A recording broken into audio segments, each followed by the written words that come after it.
Hoy, naku, medyo malaki po yan, ano eh. Ito po yung lipay na nahuli po ni Papa. Oh, may huli po. Biya. Dalawa na po ang huli nating biya. Aba, ilipain. Wow! Ito na po yung mga nahuli po namin ni Papang isda. Isang ulaman na din po ito.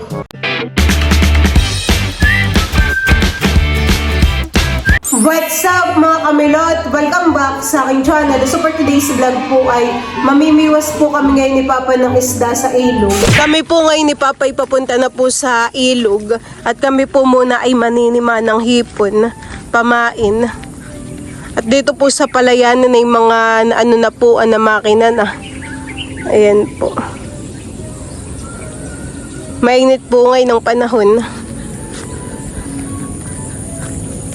Parang umunti po ang damo. O ikaw po dito yung nagtabas. Nasaan din Papa yung tanim na kabay? Wala na po.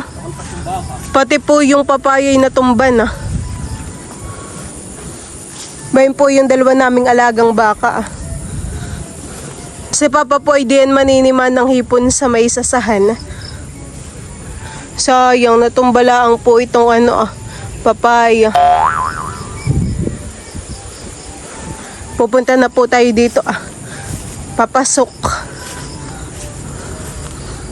Marami po ditong niyog na mga nahulog. Bayde po Yan po ay pwede lang panggata. Bago po mamiwas ng isda, kailangan po ay humuli muna ng pamain na hipon. Si Papa po doon ay nagsisimula na pong manima. Si Lolo po dito ay nagtabas po ng mga sasa. At gumanda po. Maaliwalas pong tingnan. Titingnan po natin kung meron po itong tuba. Kakunti pa po ang laman. Mabango po ang amoy ng tuba. May laman din po ito. Tingnan natin sa loob. Yung laman po na yun na doon sa pinakang ilalim. Bali yan pong tuba ay ginagawa pong sukang sasa.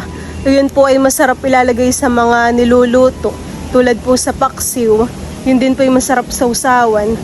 Tapos yung tuba rin po ay ginagawang lambanog. Naghawa na nga naman po dito Lumawak po yung daanan. Umunti po yung mga damo. Si Papa P ba yun Meron din naman pong mga hipon. Madalang po. Ano pong mga hipon ang nahuhuli mo? Mga puti po.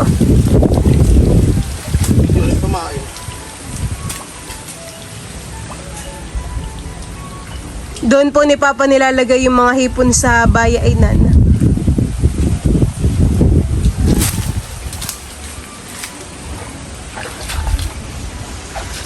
Ganayin lang po ang paninima. Sinusudsud po yung yung sima para po makahuli ng hipon.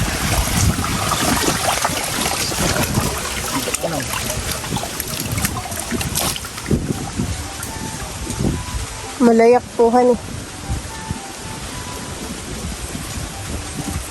Bayde po yung mga hipon na nasima po ni Papa. Puro puti nga po Ano kaya kikibitin ng isda? Wala daw pong pasayan na mahuli. Madalang po.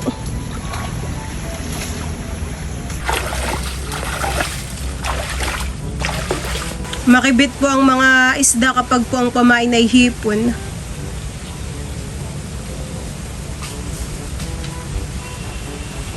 Tapos na po si Papang manima po ng mga hipon. Patingin nga po. Kakunti po madalang. Mga hipong puti po ito. Nakay malinaw naman. Kikibitin kaya ng isda. Baka, tigistingin.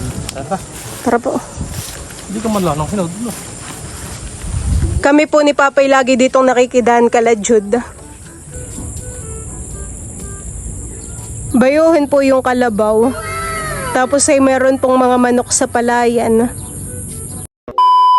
Pwede po yung gagamitin po namin ni Papang biwas Mga styro. Ay, tataktak mo po. Tataktak na po ni Papa yung kanyang mga nahuling hipon. Kakaunti po Mayroon pong isang ano. Ano ito, Papa? Bangus po. Mayroon pong isang bangus.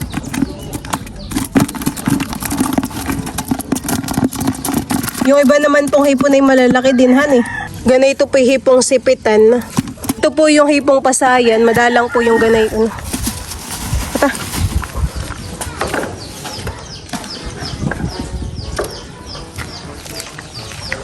Kami po ni Papay nandito na sa ilog. Ang gagamitin po naming bangkay yan yung isa po yung nandun po sa palaisdaan. Low tide po ngayon. Tatanggalin mo pa po yung ano? Hindi na. Buti po palat din ay merong timon, han eh. Hindi po gagalaw-galaw mamay yung bangka natin, paikot-ikot. Tinutulak po muna ni Papa itong bangka.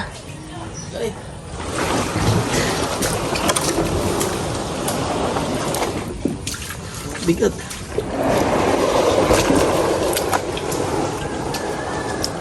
Dito lang po kami sa tapat mamimiwas. Gawa na kapag doon po malapit sa palaisdaan ay mahangin, han eh. Lilipayin lang po yung aming pasipsip.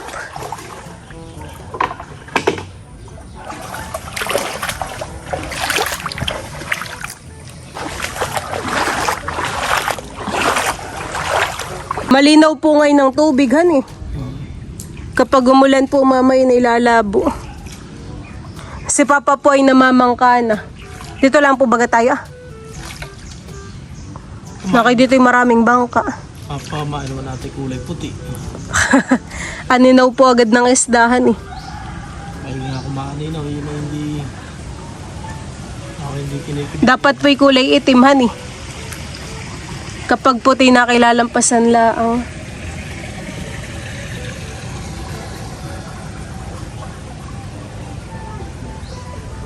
Napakalinaw po ng tubig. Malalim na po ang tubig dito pero kita pa rin po yung ilalim.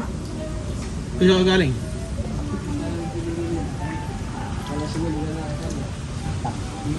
Kanino?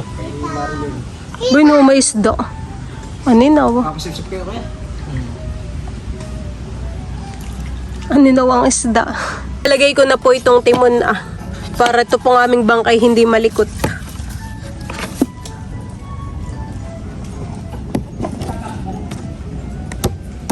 Yun.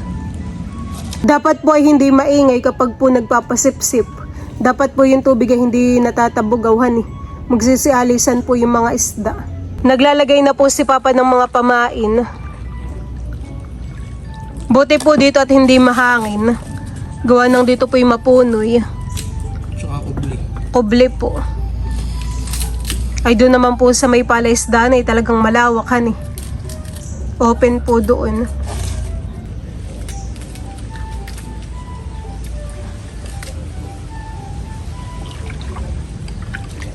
Diyan po sa gilid ang maraming lipain, han eh.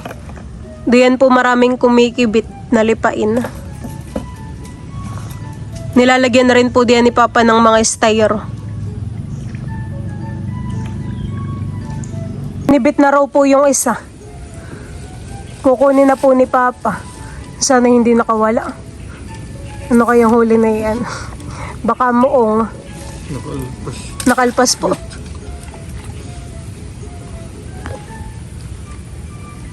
Sayang pag nakaalpas. Nakalpas po. Kami po ay nandito na sa tapat po ng Prinsa. Maglalagay rin po dito si Papa. Ba, na kayong po may hulihan eh. Tis, huli tayo. Hilat tayo huli. Sumangot to. Ano kayong huli? Ay, moong. Ay, yan po yung anohan eh. Mga maliit. Mga agat. Hilat ng huli. Ba, may huli po. Ang ating mo po. Puro moong po ngayon ang nakibit. Itcha mo po dito, Papa. Akala ko ilipain. Dalawang ganito na po yung huli namin ni Papa. Mataba po ang tiyan na itong moong. Ba, nakita may ano, Papa? Hipon pala. Akala ko po ay tamsi. Yung po pala yung pamain na hipon, hani. Nandun po sa bunganga niya. Sa loob.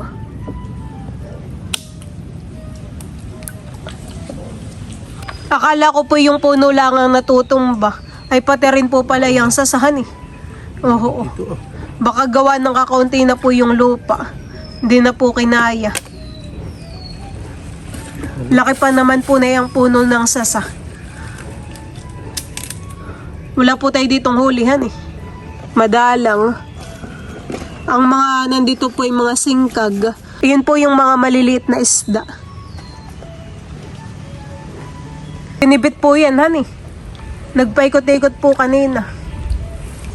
Sana na may huli at hindi sumabit. Huli pa pa? Ay, ahas. Latin-latin po ang huli.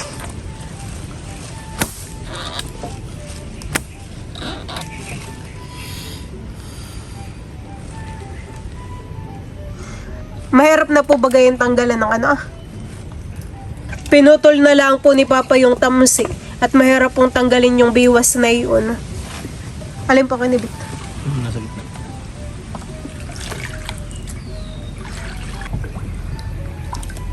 Oh, may huli po. Ano yun, Papa? Biya. Biya. Meron po kaming huling biyang maliit. Ito po yung biya ah. Lulusungin po ni Papa yun ah. Titingnan po kung merong huli. Yala ka. May bibili. Pumunta na po sa akin yung tubig. At si Papa po ay bumaba ng bangka. Malamig. Magkano? Ay, bigay ko 1 tray. Bigyan mo ako tatlo. Ha? Tatlo. Ha? Grabe po kalamig dito na umaagos yung tubig sa akin. Mamaya. May huli po yan. Mamaya mo angatin kapag nandito po sa malapit. Baka himuong. May huli daw po iyon. Baka makatakas pa. Angatin mo nga po. Aba, ilipain. Oh. Hoy, naku, medyo malaki po yan. Ano eh? Ano, Papa? Ito po yung lipay na nahuli po ni Papa. Buti na lang puti yung inanuhan eh. Kinuha. Ay kung yan po basta mahinikit ay hindi po natin mahuhuli. Tinatanggal na po ni Papa sa biwas.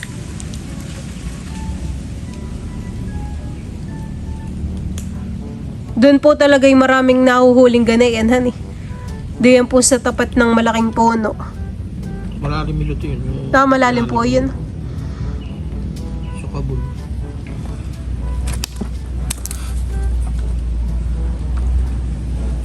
Dito lang naman po kami ni Papa sa tapat at ano po ah. Kakaunti lang din po yung aming pamain. Sa mga puti.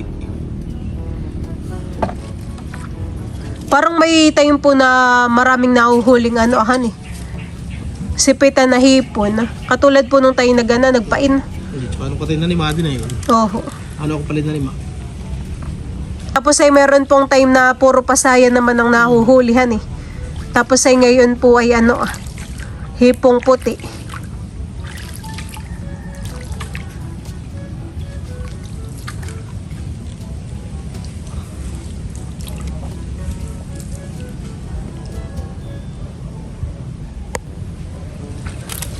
Oh, may huli po. Biya. Biya. Dalawa na po ang huli nating biya. Malaki-laki po yan, honey, kaysa dun sa kanina. Nadadagdagan din naman po yung ating huli. Tsaga-tsaga laang po. Ay marami pa po yung ating pamain. Madami pa, kaya ay puti nga. Madaling mamatay yung ganong hipong puti. Parang yung balam, kagad ay patay, namamatay din. Kapag po wala sa tubig, So, hindi katulad ng pasaya, ng padyaw. matagal po ang buhay, honey. Nakahuli ka ng biya diyan. A few minutes later. Ay, lumakas na po ang ulan. May huli po yan, Papa. Parang like. Aba. Aba, moong. Kakaunti po ang kumikibit na ano, honey, nalipain. Ganayan po pala ang gusto ng muong na pamain. Mga puting hipon. Nadadagdagan po ng paisa-isa yung aming ano huli. May huli po yan. Puro moong po ang aming huli ni Papa. Naulan na po ngayon. Buti na lang po dito sa gilid at hindi ganong malakasan eh. Paanong meron pong mga dahon. Kami po ni Papay paulanan na. Wala po. Kunin mo na rin po yan.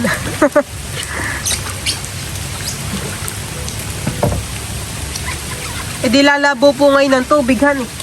Gawa po ng umulan ay.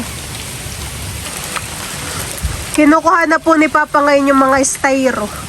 At kami po ay tapos ng mamiwas. Grabe po kalamig ngayon. Nakilumubog na po ito, han eh. Tumatagilid po iyan, baka may huli. Tumigil na po ang ulan. Papatak-patak na laang. Kung kailan pong kami tapos ng ni Papay, tsaka tumigil. Madalang lang din naman po ang nakibithan. Ay, mahirap naman pala makuha ng busaing. Bakit po? Hindi naman nailit pa para maibilan. Ba, mahuli namin ito. May huli po. Bakit na?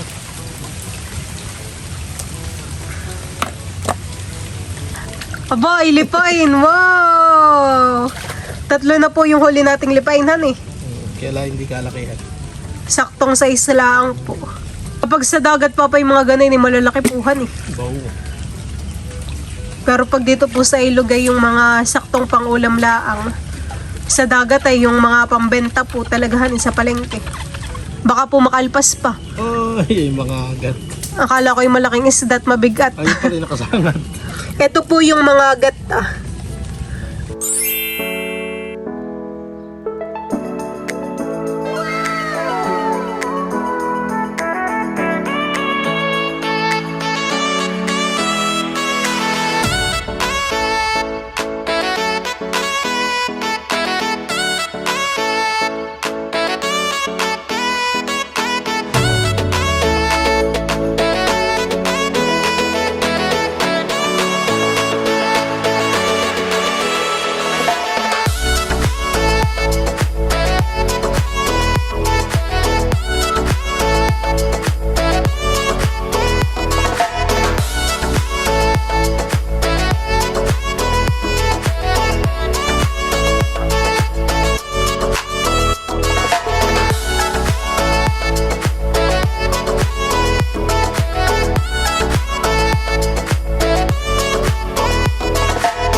Kami po ni Papay nandito na sa tapat po ng duungan.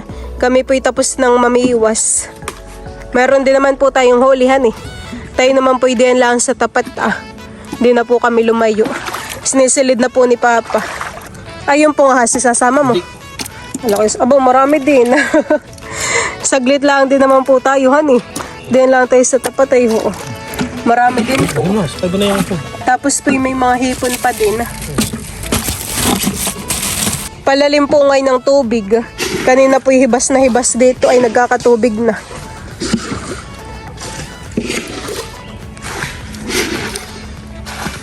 Tuwing ano po baga si Lolo kumukuha ng tuba? Hapon? Parang patapos na rin po han eh. Kakaunti na po ang lumalabas na tuba ngayon.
Bayde po yung huli namin ni Papa. Akin na pong isasalin dito sa planggana.